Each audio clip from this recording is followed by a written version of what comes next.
Okay, moving directly on then. Collective action. La acción colectiva en el mundo del deporte en torno a los derechos humanos. A ver, ¿quién soy yo, en primer lugar? Yo soy John Morrison, soy del Centro de Deportes y Derechos Humanos, jefe ejecutivo de la Institución de Derechos Humanos y Empresas, hasta que cobró independencia aquí en Ginebra.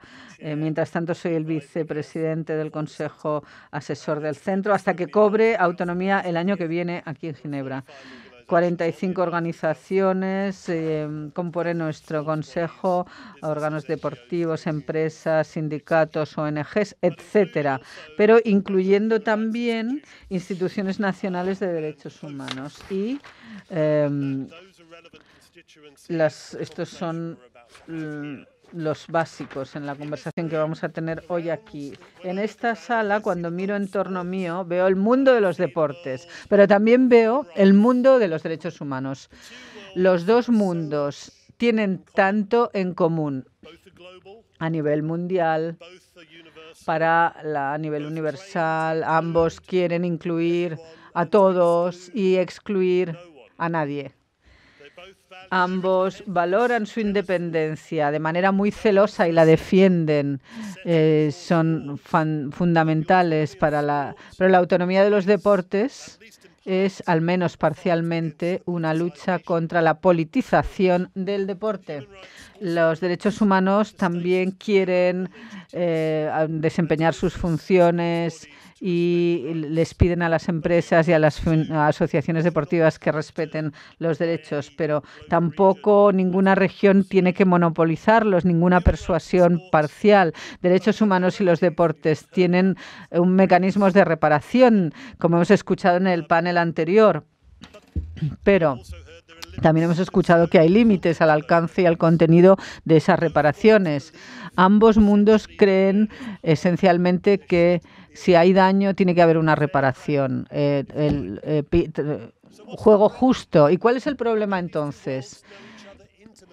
Si se conocen íntimamente ya estos dos mundos, cómo coinciden, cómo interaccionan, es extraño, ¿no? Cuando hay tantos motivos para que estos dos mundos hayan estado separados en los últimos centenares de años. Mary Harvey y su equipo lo que quieren es mantener la conexión entre estos dos mundos, deporte y derechos humanos. Vamos a hablar en este panel sobre las diferencias, sobre los puntos en común también y cómo salvar esas distancias y cómo realizar acciones colectivas. La acción colectiva ya es una parte clave del trabajo del centro.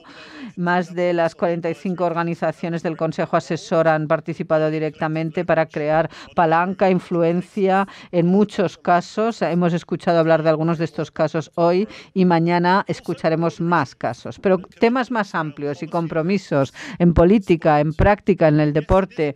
Sí, se trata de reparaciones, pero no solamente de reparaciones. La acción colectiva trata de prevención, debida diligencia, fomentar la capacidad, sensibilización, pero también a la larga la oportunidad de cuántas personas llega el deporte, a cuántas personas llega el deporte, los niños, los adultos de todas las edades que se lo pasan bien participando en actividades deportivas, y todos esos mensajes pudieran llegar a millones de personas. Esa es la oportunidad que los ciudadanos esperan escuchar hoy.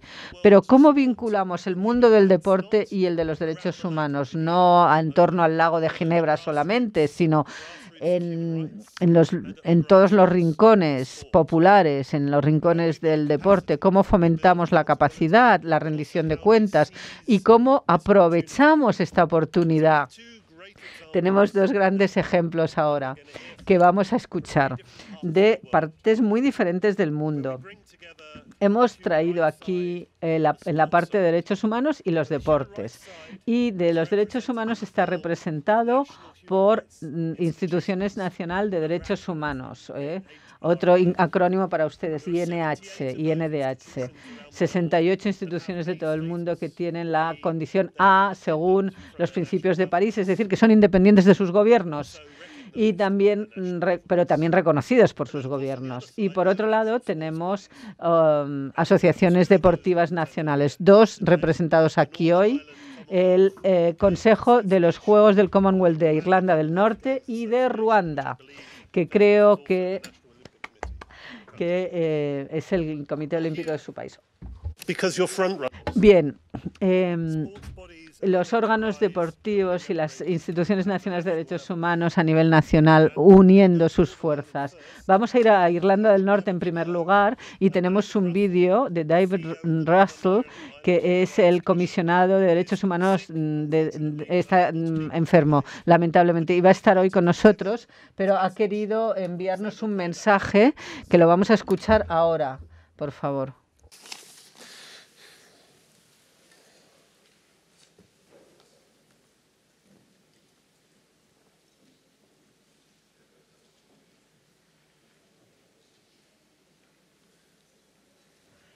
Opportunity to address you at this year's Sporting Chance Forum, and I apologise for not being able to join you in person for what has become an important annual event. To help frame this session, I've been asked to say a little about my organisation and others like us, and to set out why we're uniquely placed to support sports bodies that engage with human rights. After that, I'm going to pass to Conal Heatley, who is with you in person, and Conal will have more to say from the perspective of the sports governing body and as the newly appointed chair of the Northern Ireland Sports and Human Rights Forum.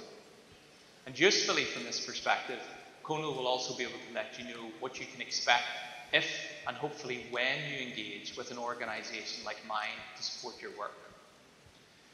We're a national human rights institution. We're one of more than 150 such bodies established by the members of the United Nations. In some countries we're known as commissions, in others ombudsmen's offices or public defenders.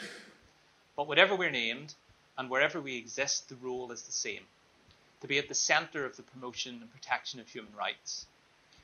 We are the cornerstones of the realisation of human rights in domestic laws, policies and practices.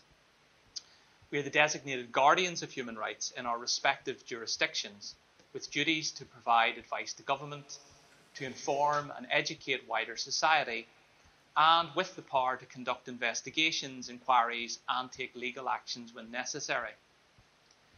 For human rights to have real and lasting impact in sport requires, therefore, that national human rights institutions, as the centres of excellence, engage with you, and that you engage with us.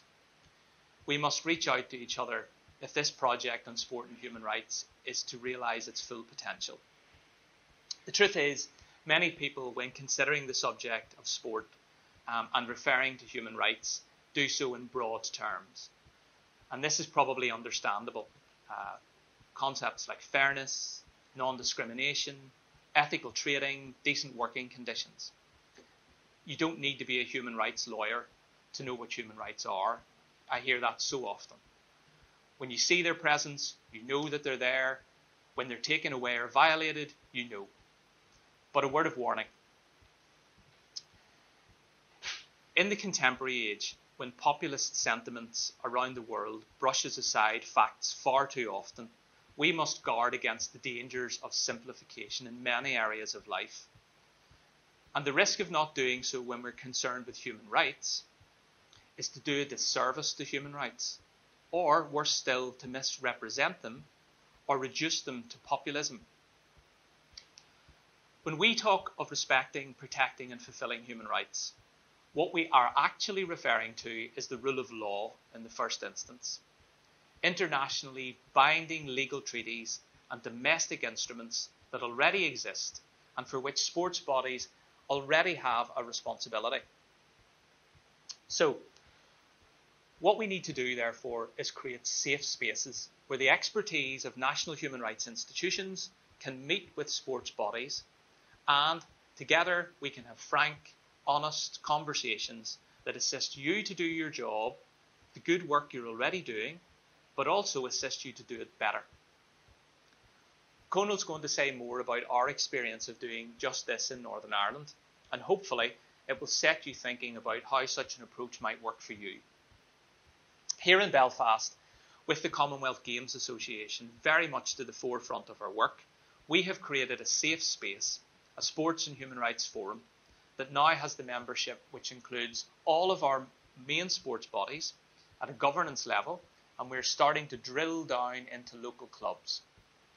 Our first task as a forum was to develop a declaration on sport and human rights. And hopefully Conal's going to share this with you. The declaration is 10 simple commitments made by our members, grounded in human rights law, but it represents a common language that we all understand. It contains nothing new, but it's the foundation upon which we are building a single voice in Northern Ireland and a common understanding of what everyone must do in order to make human rights real in sport. The declaration is in essence our plan. It's a programme of work. We're systematically working our way through each of the 10 principles, one by one, agreeing what they must mean in practice in order to realise human rights here. The sports bodies are assisting each other to do this. They're sharing good practice, they're challenging each other to step up to the mark, and they're helping one another to work through their difficulties. All of this is being done with the assistance of us as the National Human Rights Institution, acting as the Secretariat and giving the Forum an additional sense of authority and legitimacy. Conal, as I said, is very well placed as the Chair to give you more information about this. And with that, I'm going to hand over to Conal to provide the detail. Thank you very much. Thank you, David. It almost felt like he was with us. Is the microphone on? Is that on? Yeah, okay. Muy bien. So, Entonces, Conal, Conal está en el otro lado de la ecuación, del matrimonio, por decirlo así.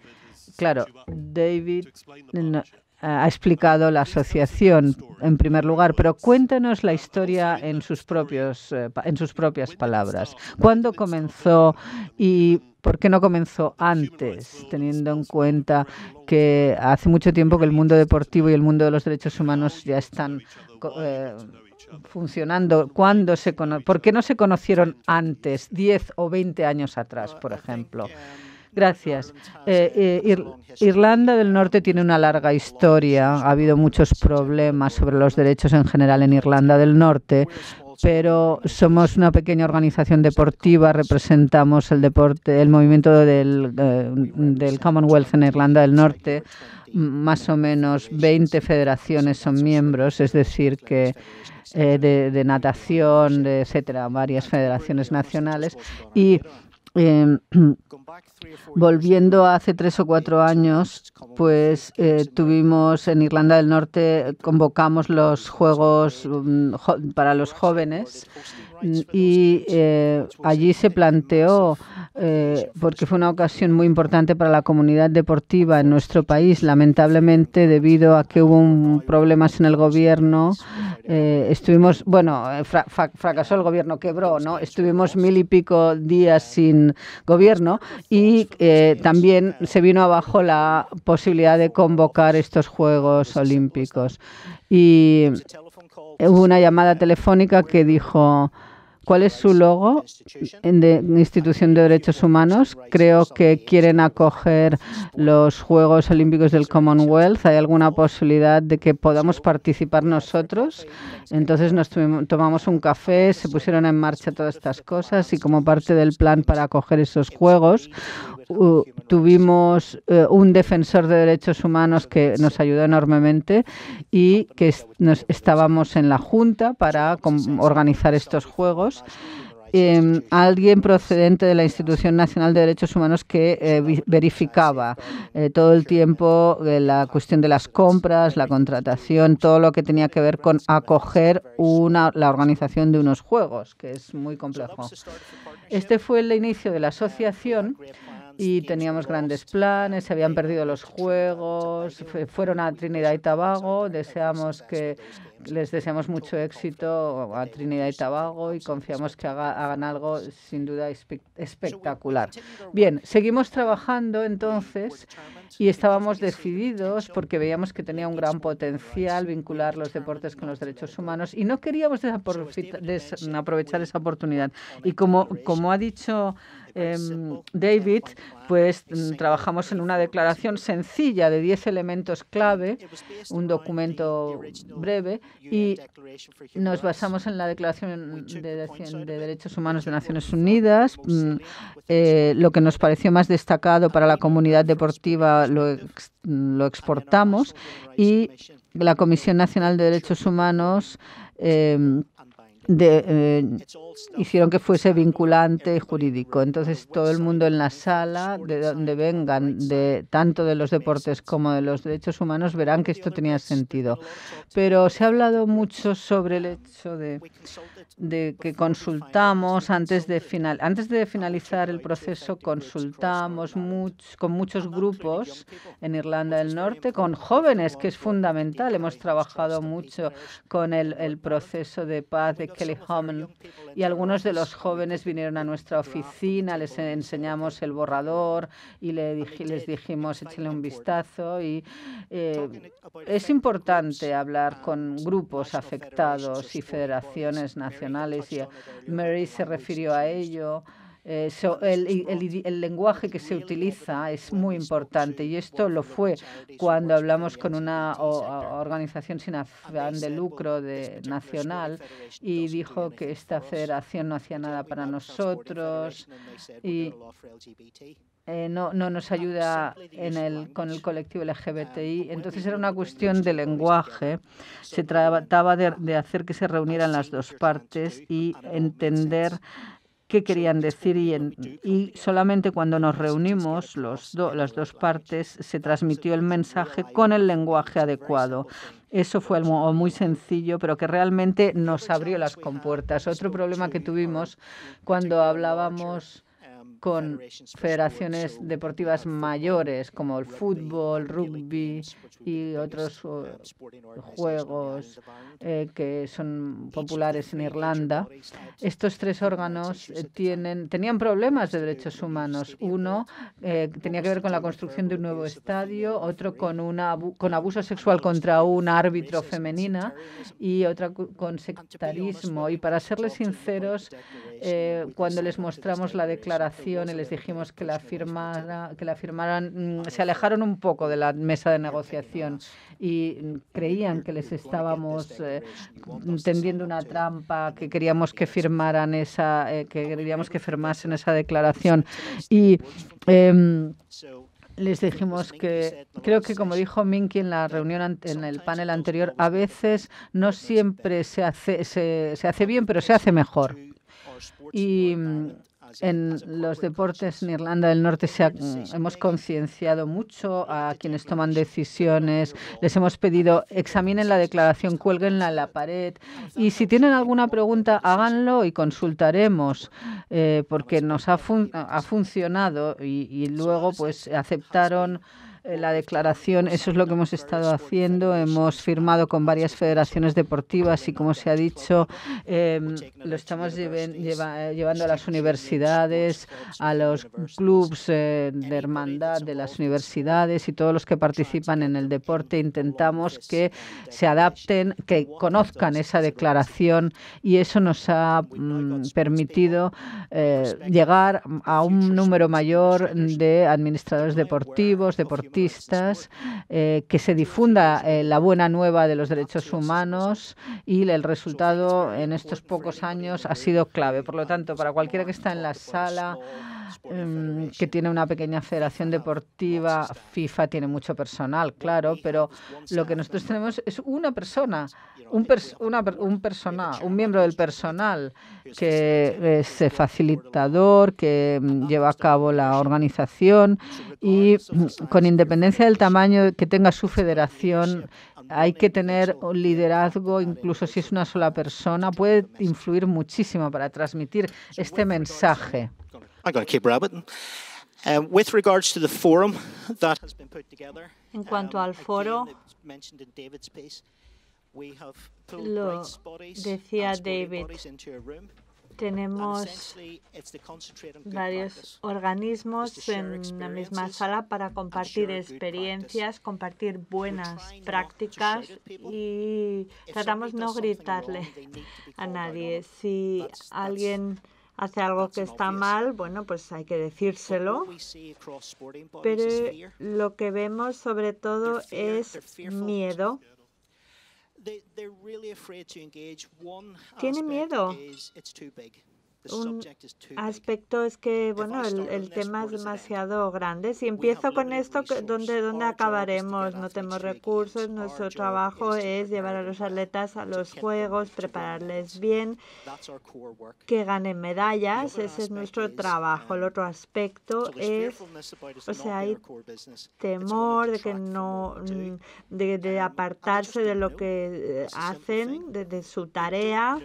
No saben suficiente del tema y ahí es donde entra la acción colectiva, porque lo que les decimos es que no tienen por qué ser expertos, tienen que conocer el tema un poquito y simplemente llamar a alguien que sepa, sea la Institución Nacional de Derechos Humanos o en casa trabajamos con los servicios de menores, también hay experiencia aquí en Ginebra, o sea, se trata de consultar a los expertos para tender puentes, hacer contactos. Tuvimos el privilegio de visitar a los colegas de Ruanda en septiembre. Hay algunas NHRs en la sala y, bueno, se trataba de tender puentes entre unos y otros.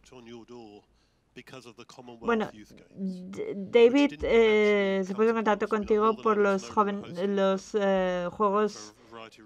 Juveniles de la Commonwealth. Al final la cosa no salió. Pero bueno, ¿cómo seguisteis hablando? Pues que había pasado el momento.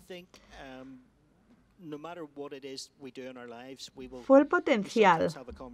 A veces hay una conversación, bueno, puede ser, pues, yo qué sé, construir un patio, un jardín en la parte trasera de la casa, pero puede generar entusiasmo y empezamos a hablar con unos y otros y empezaron a decir, bueno, si lo pudiéramos hacer estaría muy bien. Entonces fue ver ese potencial. Obviamente cuando se perdieron partidos, pues sí, fue difícil, pero vimos que el asunto tenía potencial. Volvimos a los de arriba y bueno, los jefes dijeron, bueno, lo hemos visto en la Commonwealth, pero bueno, sea a nivel de CTF, a nivel de nuestra junta. Los de arriba tenían que asumirlo y bueno, nuestra propia junta, el presidente dice, sí, esto está bien, pero otros miembros de la junta no lo tenían tan claro.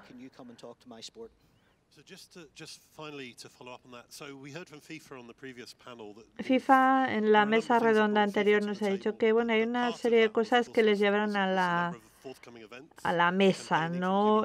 Pero una de ellas fuera campañas, ¿no? De Human Rights Watch, etcétera. Has hablado de los jefes, pero las organizaciones deportivas a nivel local tienen que tener una plataforma, un caso de violencia doméstica, de protección de menores, que ha creado miedo y confusión en el órgano deportivo y que les lleva a llamar a vuestra puerta, o porque yo ya sé cuáles son las oportunidades a nivel de derechos humanos, pero podría ser un poco más concreto en cuanto a la propuesta de valor para un órgano deportivo.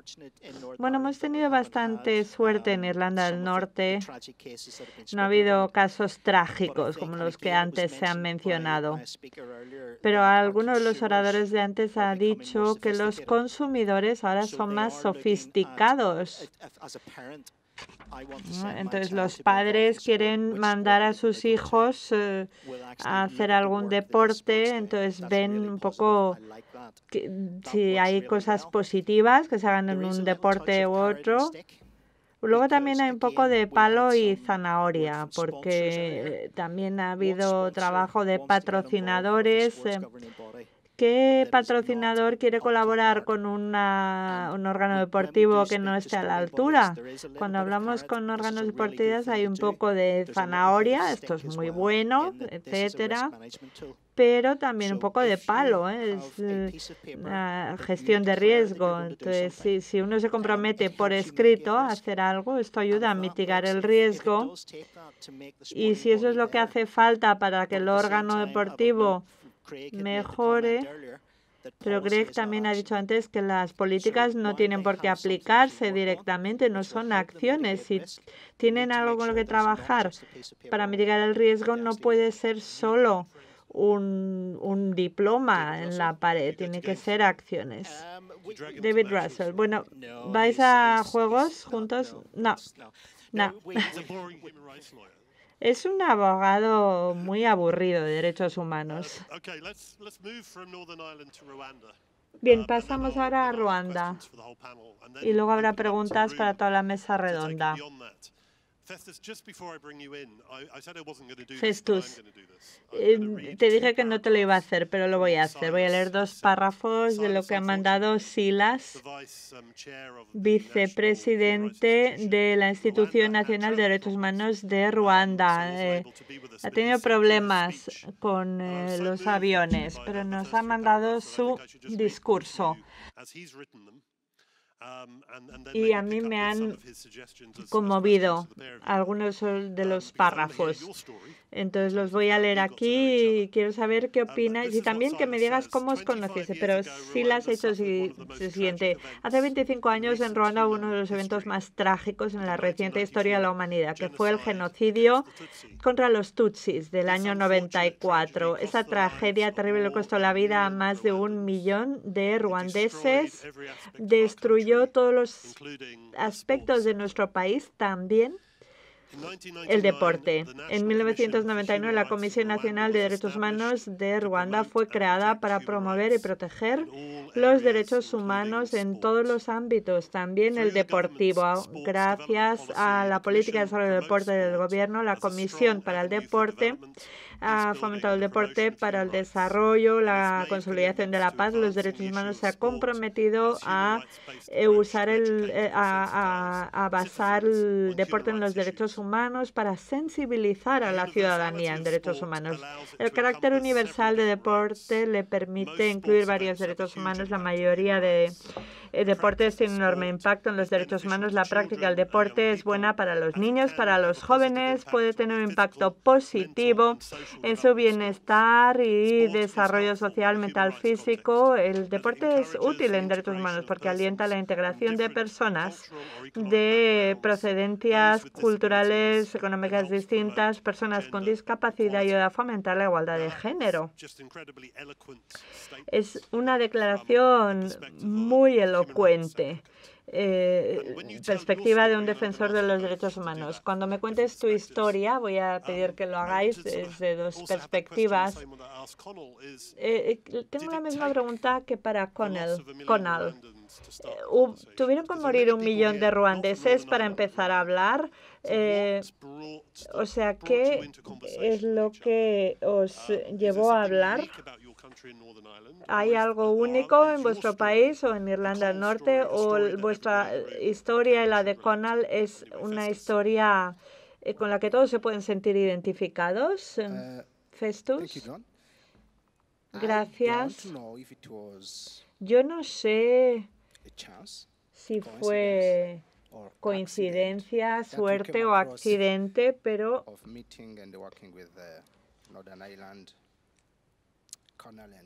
nos pusimos a trabajar con Conal, Irlanda del Norte, sus colegas, pero antes de entrar en esto, quiero decir que las cosas no salen de la nada. Nuestro enfoque de derechos humanos en el deporte no viene de otras perspectivas o motivos, viene de nuestra historia, como decías. Empezó con un contexto de agachio, es decir, dignidad.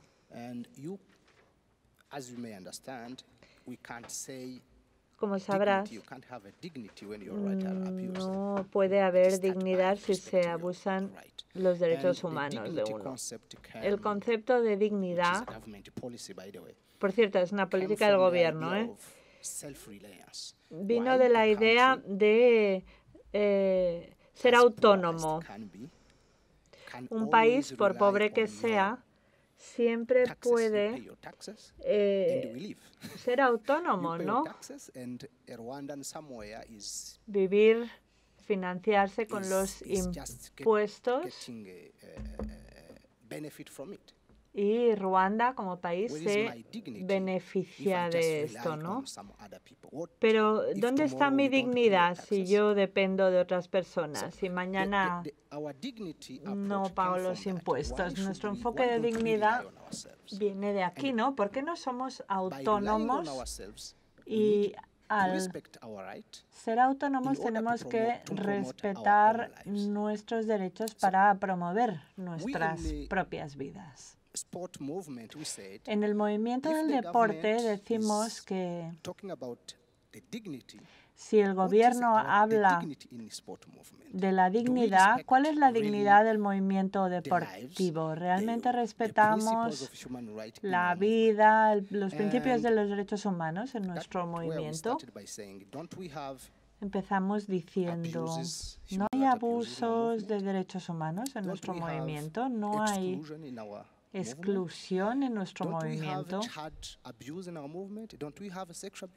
No hay abusos sexuales en nuestro movimiento. No hay odio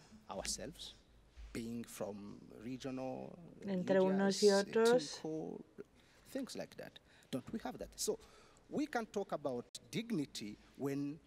No podemos hablar de dignidad si se vulneran los derechos de las personas. Ese es el punto de partida. Y entonces nos reunimos con Conal y sus colegas, nos dimos cuenta de que teníamos la misma visión. Entendíamos o teníamos una visión similar de las cosas.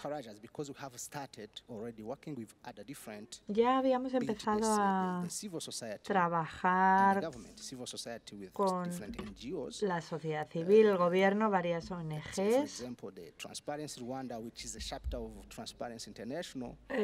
Una de Transparencia, que es miembro de Transparency International, hablando de rendición de cuentas en el deporte.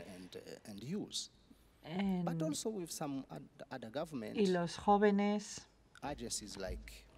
pero otras, no sé, la Fiscalía, el Ombudsman, la Comisión Nacional de Derechos Humanos, otros, ¿no?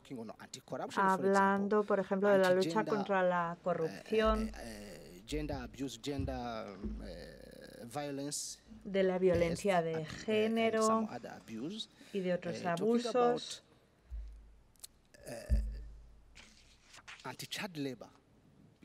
Hablando de la lucha contra el trabajo infantil.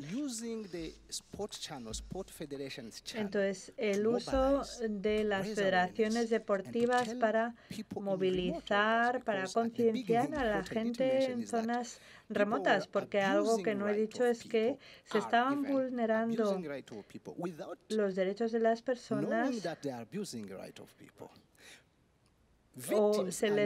Las víctimas no eran conscientes de su condición de víctimas, no sabía que se les estaban vulnerando los derechos. Entonces, gobierno, sociedad civil, etcétera, trataron de concienciar a la gente, a la población, o a los que estaban vulnerando los derechos o a los que se les estaban vulnerando los derechos. Entonces, cuando nos reunimos con ellos, fue una muy buena oportunidad.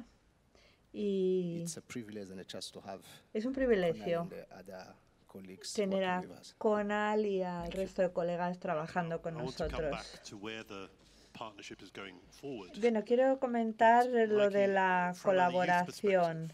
Nike, a nivel de los jóvenes, ¿cuál es el valor? O los que participan en deportes de competición, muchos son jóvenes. Entonces, ¿cuál es el valor para los derechos humanos a nivel de las bases? Gracias, voy a hablar en francés, dice Nike. La población de Ruanda, más de la mitad de la población de Ruanda es joven. Entre el 60 y el 70% de la población tienen entre 0 y 35 años, lo cual muestra que durante el genocidio esta población, bien, algunos eran niños y otros no habían nacido. Es decir, que hay algunos valores que se perdieron con las vidas humanas que se perdieron. Y les recommendations, les valeurs, la culture de l'humain qui a été perdue. Se perdieron valores, recomendaciones, toda una cultura. Entonces, un poco el deporte fue una bendición, porque el deporte ha hecho volver una serie de valores, la amistad, el respeto, la excelencia. Gracias al respeto, ces valeurs, elles ont été arrachées à nous. Et ainsi, nous avons se nos habían arrancado. Nous avons pu retrouver ces valores y con el respeto volvimos a tenerlos. Una vez uno pierde algo, empieza a aprender el valor. Hay un dicho en Ruanda, ¿no? Uno no es consciente del valor de algo hasta que lo pierde. Los derechos humanos y el deporte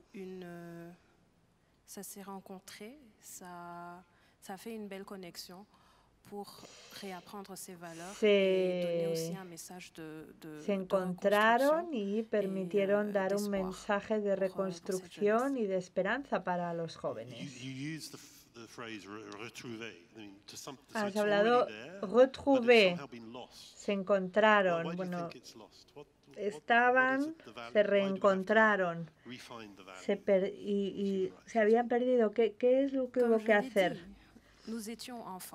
Bueno, como decía, éramos niños. Yo tenía 4 años cuando hubo el genocidio. Perdí a tíos, a tías, otros perdieron a sus padres. Tuvimos que volver a aprender a crecer como seres humanos, a tener valores, porque los que tenían que darnos esos valores ya no estaban. Entonces, ¿cómo aprender estos valores si no es con el deporte? Porque el deporte te lleva a superarte, a respetar a tu contrincante o al revés, a los de tu equipo también, a tus rivales. Te lleva el espíritu deportivo, ¿no? He perdido, pero aún así pues le reconozco al otro. Y estos valores los aprendimos gracias al deporte. Gracias. Sí, quiero completar lo que ha dicho. La cuestión de la recuperación. Se recupera nuestra humanidad. El corazón de la existencia. Porque el pueblo ruandés siempre ha sido uno. a nivel, o sea, como a nivel de su humanidad. Entonces, con el genocidio nos dimos cuenta de que habíamos perdido nuestra dignidad, nuestra humanidad, el sentido de nuestra existencia. Entonces, después, tal y como ha dicho ella, nos dimos cuenta de que el sentido de nuestra existencia era muy importante, era el sentido de nuestra vida. Y el recobrar esta humanidad y ese sentido es muy importante para nosotros. ¿Cómo lo mantenemos? ¿Cómo asegurarnos de no perderlo? Y el deporte es crítico en esto, ¿no? Sí, es fundamental porque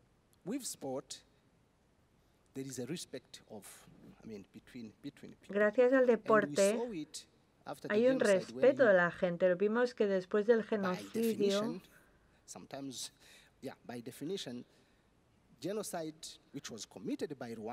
el genocidio lo cometieron ruandeses contra otros ruandeses y estos ahora, justo después del genocidio, los dos grupos siguen practicando el deporte juntos. No, se pregunta, ¿qué es esto? ¿No? En los pueblos hay niños de uno y otro grupo jugando. Porque, como decía Nike, son niños. He perdido a mis padres, pero yo no sabía. Incluso si uno sabe, sus padres participaron. O no sé, igual nunca lo sabremos, ¿no? Pero da igual, porque en la escuela jugamos juntos, juegan juntos estos niños. Entonces nos dimos cuenta de que se podía utilizar el deporte para aunar a la gente. Hay el torneo del genocidio anualmente para recordar lo que pasó, pero también para que la gente sepa que el deporte puede unir a la gente. Por cierto, durante el genocidio, muchos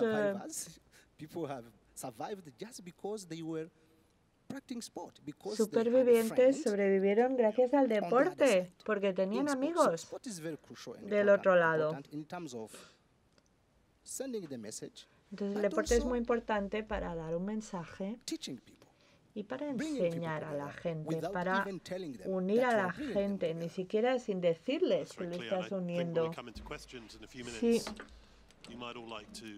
Ahora, cuando lleguemos a las preguntas, se podrán ampliar esto. Pero bueno, Silas nos ha dado muy buenas ideas al final del discurso.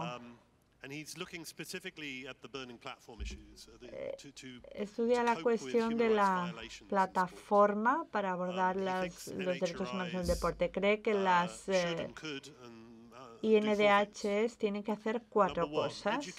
1, educar a los niños sobre los riesgos de los abusos en el derechos, sus derechos y a quién pedir ayuda. La primera cosa.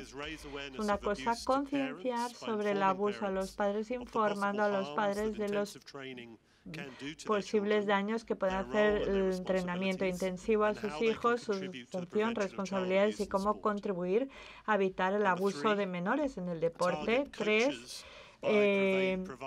utilizar a los entrenadores, dándoles formación en materia de ética en el deporte, formas de formación y también técnicas de detección de abusos, lo cual permitirá una supervisión competente. Y por último, desarrollar prácticas para proteger a niños y jóvenes y también desarrollar políticas sobre la participación en los deportes, formación, competición, para ayudar a reconocer y priorizar los intereses de los niños y los jóvenes en todo momento. Entonces,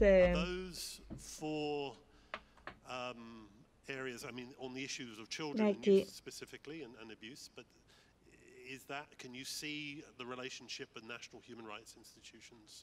¿Cómo ves tú? O sea, el deporte reconoce estas cuestiones, la relación también con las instituciones nacionales de derechos humanos. Sí, son problemas recurrentes en el deporte y en el deporte de Ruanda.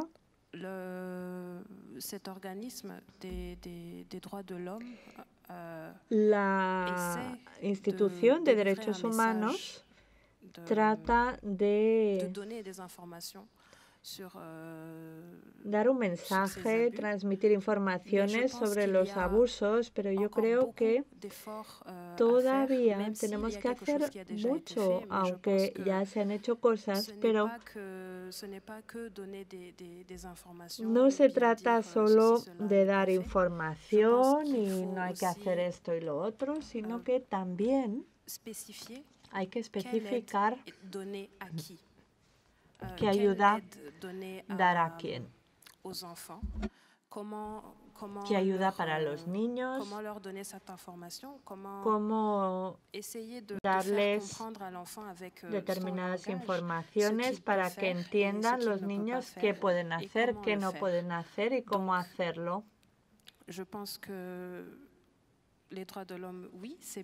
Los derechos humanos, sí, está muy bien, pero hay que especificar también, get to the target en inglés, ¿no? Llegar al objetivo.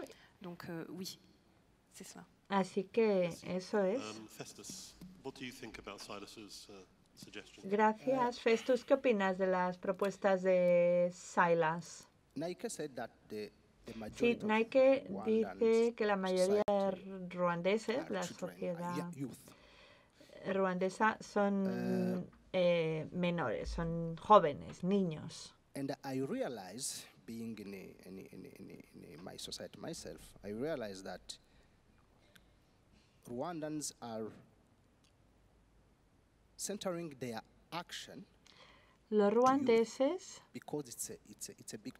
se centran en los jóvenes porque es un desafío y una oportunidad a la vez. Si uno no trata bien a los jóvenes, esto puede poner en peligro la propia existencia de la sociedad ruandesa. La Comisión Nacional de Derechos Humanos se centra mucho en los derechos de los niños y las mujeres, que son el 55-56% de la población. La igualdad de género, en fin, no es secreto, ¿eh? El 65% de las diputadas son mujeres.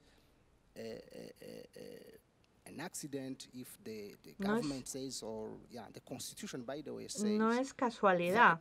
El gobierno además fija cuotas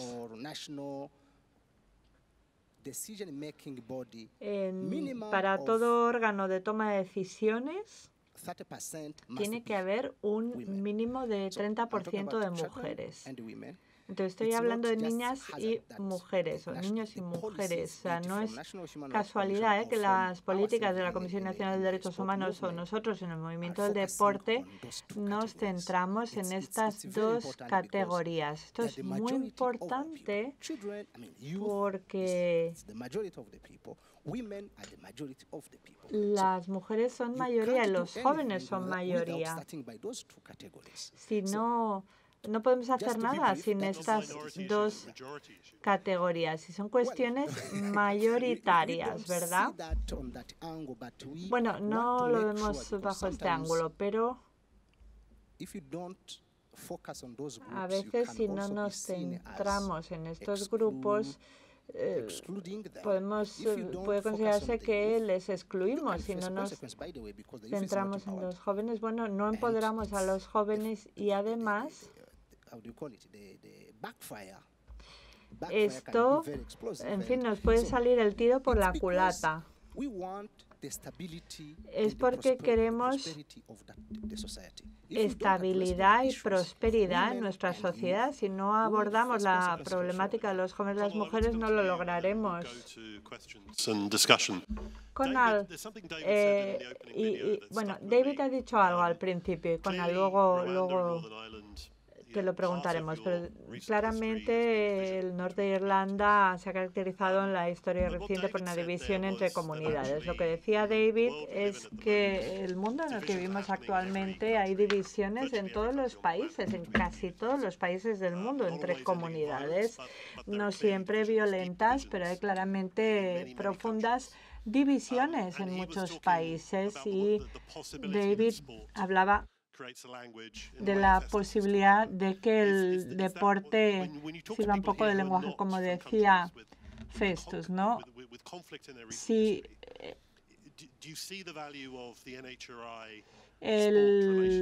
la relación entre el NVH y el deporte pueden ser importantes en otros casos también. Sí, lo que vemos es que estamos actuando en un entorno mundial y hay que reconocerlo. Siempre habrá minorías, grupos desfavorecidos, con independencia de a dónde vayamos. El poder del deporte es increíble. Hay dos aspectos bastante fuertes, porque detiene que se produzcan abusos y debemos trabajar para garantizarlo, pero el poder del deporte reúne a las personas y, sobre todo, cuando hablamos de jóvenes, el aspecto educativo del empoderamiento, también a adquirir más confianza. Un niño o una niña que confía en lo que le han dicho, que tiene, bueno, que hay cuestiones potenciales, que por ejemplo, tiene confianza en un entrenador, en un líder, tendrán la posibilidad de afrontar mejor las cosas, y ese empoderamiento, sobre todo entre los jóvenes, y mañana se va a hablar largo y tendido de esto, esto afecta a todos, no solamente los atletas, los entrenadores, cuando reciben medallas, cualquiera que esté en el deporte, y debemos crear un clima para que todos se sientan la necesidad de denunciar los abusos que se crean, y nuestra labor es educar sobre estas cuestiones, y con un mecanismo de indicios sencillos, para que todos en el deporte vean que los derechos humanos es fundamental, y que si ven que ha habido abuso, que reaccionen. Y los INDH tienen un papel destacadísimo a desempeñar. Bien, vamos a agrupar las preguntas. El caballero de la derecha, por favor, preséntense, digan su nombre y su organización y la pregunta. Agruparemos las preguntas y luego les daremos la palabra a los expertos del panel. Gracias. Buenas tardes. Soy de la Comisión de Derechos Humanos de Sudáfrica. El que se pida una acción colectiva, para mí, es enormemente importante. Antes, en sus observaciones iniciales, dijeron que había 150 y pico INDs, de las 78 de las cuales tienen la condición A, acreditación A. Para que todo el mundo lo sepa, quiero explicarles qué significa la acreditación A. Significa que la Comisión de Derechos Humanos con acreditación A tienen una independencia respecto al gobierno, tienen poderes constitucionales, competencia constitucional, que quiere decir que pueden iniciar cuando sea necesario, pueden reaccionar, y también tienen poderes, competencia para personas que están lejos, que no están. Y otra cuestión que quisiera decir, las instituciones acreditadas A, esto resuena o se hace eco en el Consejo de Derechos Humanos, en la Oficina del Alto Comisionado. Entonces, mi llamado sería que todos los defensores de derechos humanos, incluidos los del Foro de Deporte y Derechos Humanos y otras plataformas que están aquí representadas, que todos entiendan el poder que tiene Human Rights Watch y las ONGs, que pueden cambiar las vidas de las personas, y les insto a que vengan a las instituciones nacionales de derechos humanos para ver qué hacen y que lleven todas estas cuestiones hacia adelante, porque como acción colectiva no solamente son las organizaciones privadas las que se les debe pedir cuentas por violaciones de derechos humanos, sino también a los estados, pedirles cuentas para que promuevan y protejan los derechos humanos en sus países. No podemos permitir lo que sucedió en Ruanda, espantoso, horroroso, cuando en el año 94 recorrieron un camino dolorosísimo, y de esa experiencia ahora se han convertido en un modelo, pero muy doloroso, para ver cómo el deporte puede curar las heridas, y todo ello debe protegerse a través de la oficina de las INDH. Hago un llamado a todos de las 150 naciones que están aquí reunidas, que aquí se ha entrevistado a personas, han contado historias poderosas, profundas, y tenemos que aprovechar esta oportunidad para crear una diferencia. Por ejemplo, las empresas y derechos humanos, gracias a los principios rectores de Naciones Unidas, debería incluirse el deporte de una manera intrínseca. Gracias. Muchas gracias. ¿Alguna pregunta más? Florid Blackwood me llamo y soy jamaiquina y soy del Ministerio de Cultura, Género, Ocio y Deporte. Gracias al moderador y gracias al panel, y he aprendido mucho y me ha inspirado ideas que voy a compartir con mis colegas cuando vuelva a mi país. El moderador, en sus observaciones iniciales, dijo que la gobernanza es fundamental y que es importante que fomentemos la capacidad y garanticemos la rendición de cuentas. Ahora bien, cuando miramos a muchas federaciones deportivas nacionales, no asociaciones, sino las propias federaciones deportivas nacionales, muchas de ellas, al menos en la región del Caribe, son muy informales y dirigidas de forma voluntaria, con pocos recursos, incluso en cuanto a centros, a instalaciones físicas, centros de servicios.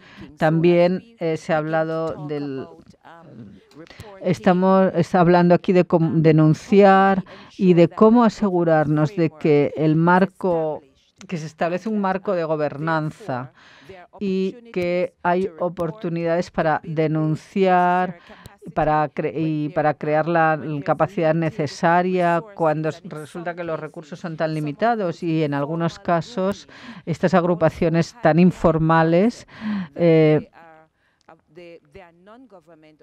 son organizaciones no gubernamentales, y por lo tanto consideran que no debería haber ninguna interferencia gubernamental. ¿Cómo podemos ir más allá de ese contexto?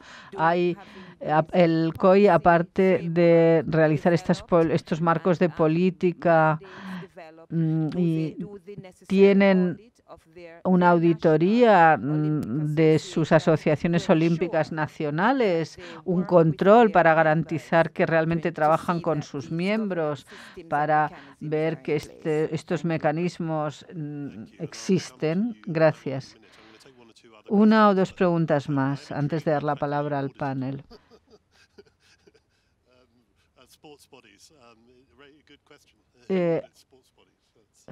¿Quién realiza la auditoría de las asociaciones deportivas? Sí, es curiosa esta pregunta. ¿Quién más quiere intervenir? La perspectiva de jóvenes o de un joven, ¿verdad? De una joven, sí. Hicimos el servicio en línea sobre la juventud, y una de las preguntas, fue una de las declaraciones, la respuesta es que podrían tener los jóvenes un mejor sistema y una participación más activa. Las autoridades deben invertir en crear espacios para jóvenes y niños, para promover el liderazgo, para luchar con problemas de la vida real que sufren jóvenes y niños, y varios de los que contestaron también dijeron también que debería haber representación de jóvenes mediante comités de la juventud o personas individuales que trabajen directamente con las organizaciones deportivas. No, mi pregunta es en qué medida están de acuerdo con esta afirmación que deberían crearse estos comités juveniles y que deberían participar directamente en estos procesos de asociación deportiva. Bueno, una pregunta, dice el moderador. Una pregunta más. Sí, soy Flasha Adley y trabajo también con la Asociación de Trabajadores. Lo que yo considero que sucede a veces es que es algo malo que intentamos convertirlo en bueno. Lo único que quieren los atletas es jugar, hacer deporte. Tienen una serie de normas muy básicas, como se les paga, es como el contrato, y simplemente se siguen esas normas. Si se vulneran, pues entonces hay infracción de derechos humanos. Pero a veces no existen esas normas porque ha sido una asociación informal durante mucho tiempo, no ha habido un proceso administrativo que las haya aprobado, etcétera. Yo soy de África y, bueno, qué es un derecho, en fin, todo ello, y es complicado. Y a veces me pregunto si estos diálogos podrían celebrarse para impedir que se produjeran estas situaciones erróneas. ¿Qué necesitamos? ¿Cómo hacer posible y que las cosas sean más suaves en lugar de tener que reaccionar a posteriori? Muy bien. Gracias. Se habló del empoderamiento de los jóvenes antes. En diciembre de este año, el 11 de diciembre, acogeremos un taller de derechos humanos y deporte con la Universidad de Austria y el Consejo. Y lo que queremos es que niños de la escuela y jóvenes de la universidad hablen sobre estos temas. Y lo mismo que estamos hablando aquí estos 2 días, lo vamos a hacer con jóvenes de 16 a 22 años. Y la idea es recabar sus opiniones, discutir los temas. Muchos de nosotros aquí hemos visto ya muchos cumpleaños, ¿verdad?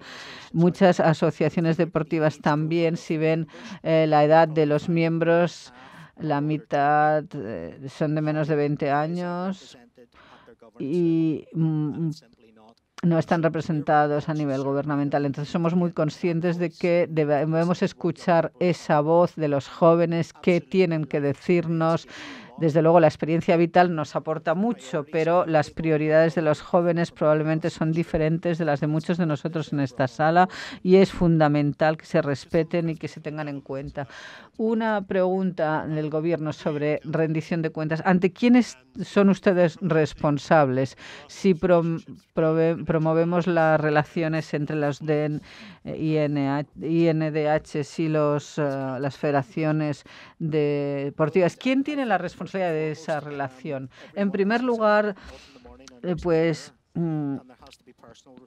tiene que ser una responsabilidad personal como ciudadano del mundo, tiene que ser una responsabilidad personal, pero sin duda los INDH en cada país tienen ese marco legal, jurídico, que si se discrimina, si hay discriminación, la mayoría de los países tienen leyes bastante correctas sobre discriminación. Y necesitamos a alguien que realmente les pida cuentas, y así es como se crea la relación entre asociaciones deportivas y los INDH. Pero, como se ha dicho, no queremos que se produzcan infracciones de la ley, queremos prevenirlas. Por lo tanto, tiene que haber la etapa educativa y debemos escuchar a los expertos sobre el terreno y aplicar sus recomendaciones. Y eso no tiene que ser algo pesado, sino cambios muy sencillos que crearán una auténtica diferencia. Gracias. Sí, yo quiero responder a lo dicho por Alison. Ruanda, en el caso concreto de Ruanda, hay dos organismos que se ocupan concretamente de los niños y jóvenes. El NWC, el Consejo de Jóvenes Nacional, y el NCC, que es el Consejo Nacional de la Infancia. Y son organismos que realmente son muy específicos, se refieren a los derechos de los niños, niñas y jóvenes. En cambio, lo que sería muy interesante, siguiendo al hilo del comentario que tú has hecho, sería añadir el aspecto deportivo y de los derechos humanos también en el deporte y a la inversa. Creo que es una iniciativa estupenda, un comentario muy positivo que deberíamos agregar a las responsabilidades que ya se atribuye a estos dos organismos que tenemos en Ruanda. Muchas gracias. Festus, por favor.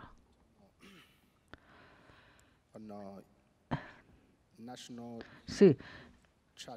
En la Comisión de la Infancia Nacional y la Comisión de los Jóvenes a nivel nacional, en cuanto a la Comisión de la Infancia, se incluye ya un componente de derechos humanos. Tal vez no es derechos humanos en el deporte necesariamente, pero cuando hablamos de trabajo infantil, por cierto, yo también trabajo como denunciante de abusos de derechos humanos para otra organización, para que lo sepan. Y sé lo que sucede en esta Comisión de la Infancia Nacional que tenemos en Ruanda en lo que se refiere al trabajo infantil, por ejemplo. Y también sé lo que sucede con el abuso infantil y la protección de la infancia. Estas tres divisiones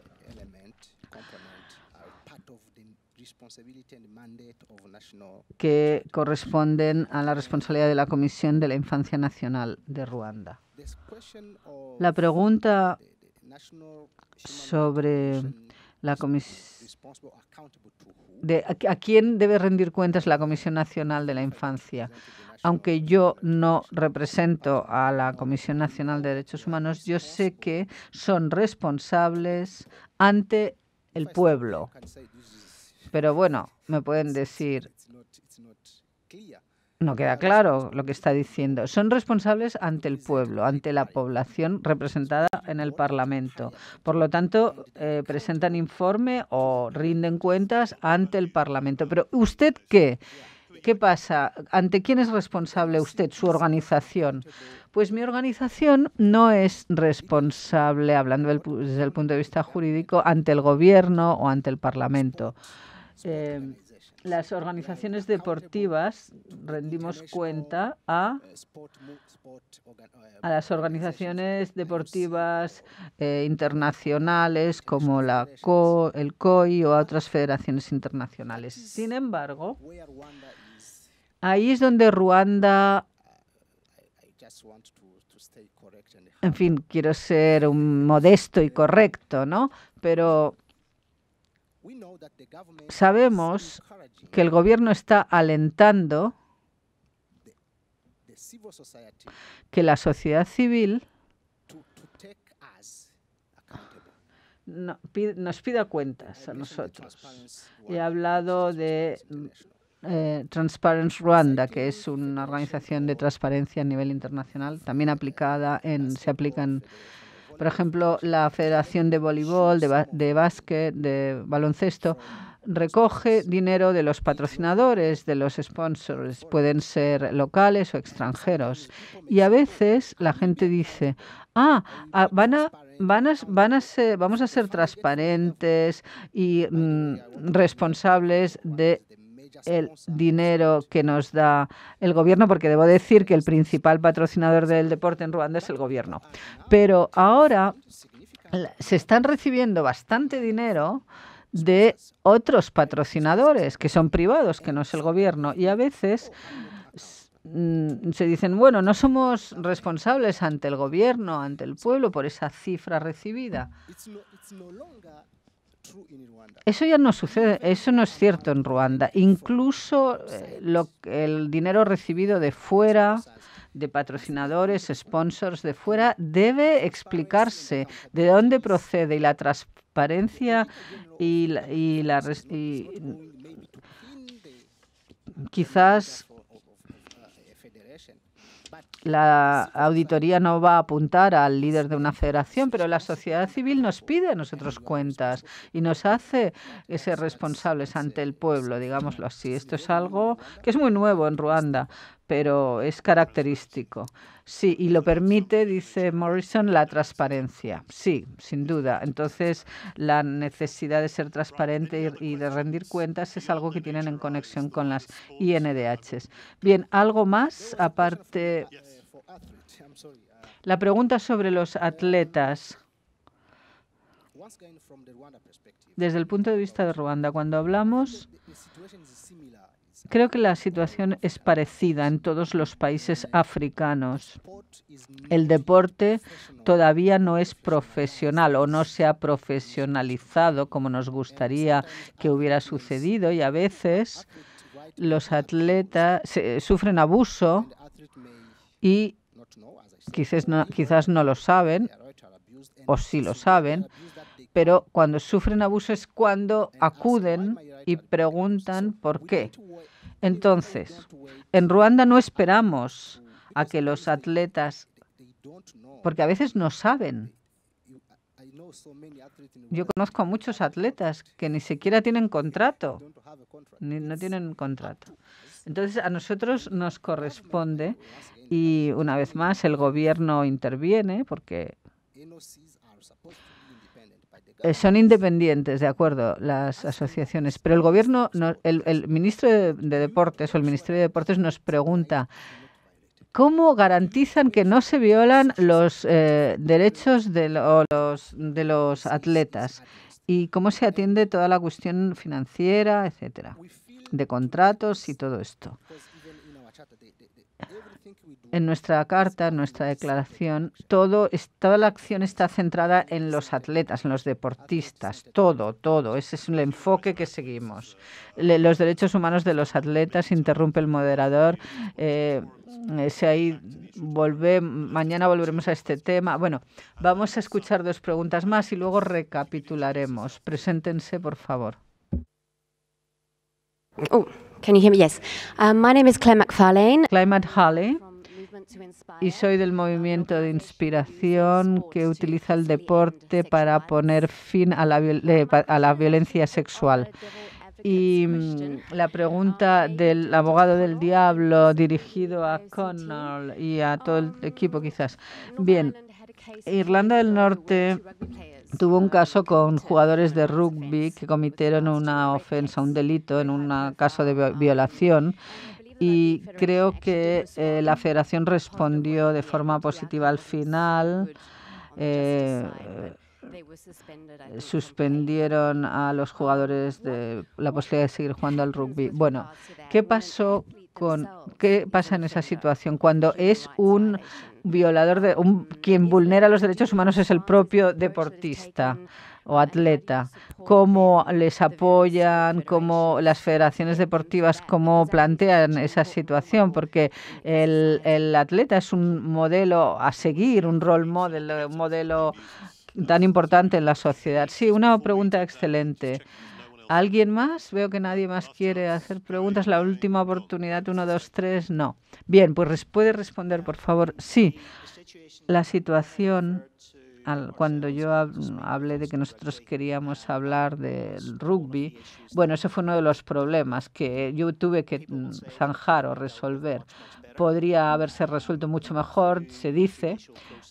Pasó por un proceso judicial y el resultado final no hubo enjuiciamiento, no hubo un reconocimiento de que no solamente el comportamiento de los atletas o de los deportistas era negativo, sino también la manera en que se abordó. Cuando tratamos este tema, les pedimos, por favor, firmen esta declaración, esto es muy importante, pero yo estaba muy nervioso porque nosotros, si ellos estaban nerviosos, pensaron que eso nos va a nos van a castigar a consecuencia de firmar esta declaración, van a utilizarlo para ello, como si fuera una cuestión disciplinaria. Pero no la federación no lo trató bien, ¿no? Creo que fue un caso difícil. El problema fue que había mucho dinero, bueno, y que los atletas no están fuera de la ley. Y la ley y el incidente que hubo estaba previsto en la ley y tenían que haber sido enjuiciados a través de un proceso judicial y no fue el caso. Gracias. ¿Algún comentario más? Bien, yo no diría que son comentarios definitivos o finales, pero yo creo que siempre se pueden hacer mejor las cosas, que siempre hay lugar para avanzar y mejorar. No son situaciones estáticas, hay una oscilación y realmente debemos encaminarnos hacia el futuro porque nosotros somos el futuro. Por lo tanto, hay que saber tomar las medidas en el momento oportuno.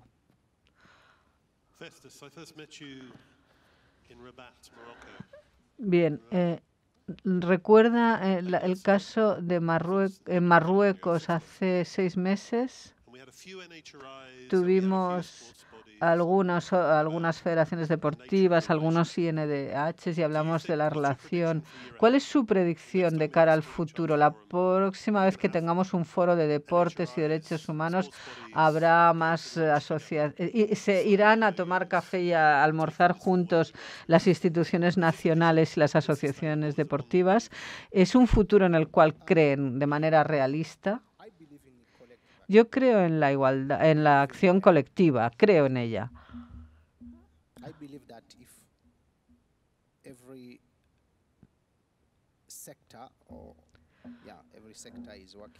Creo que si cada sector trabaja de manera aislada no vamos a conseguir el resultado que nos proponemos. Por eso yo he dicho que creo en la acción colectiva. Y desde nuestra perspectiva queremos hacer hincapié en esta acción colectiva. Nos importa insistir en ella. Hay resistencia, desde luego, de diferentes organizaciones que nos preguntan ¿por qué el objetivo es bueno, pero lo quiero hacer a mi manera, ¿no? Entonces tenemos una tarea de cara al futuro para incorporar al máximo número de organizaciones y yo creo, como he dicho, confío en la acción colectiva y es el único enfoque que nos puede ayudar a promover realmente los derechos humanos en el deporte. Sí, esta es mi idea. Bien, queremos agradecer al panel de la manera tradicional con un aplauso.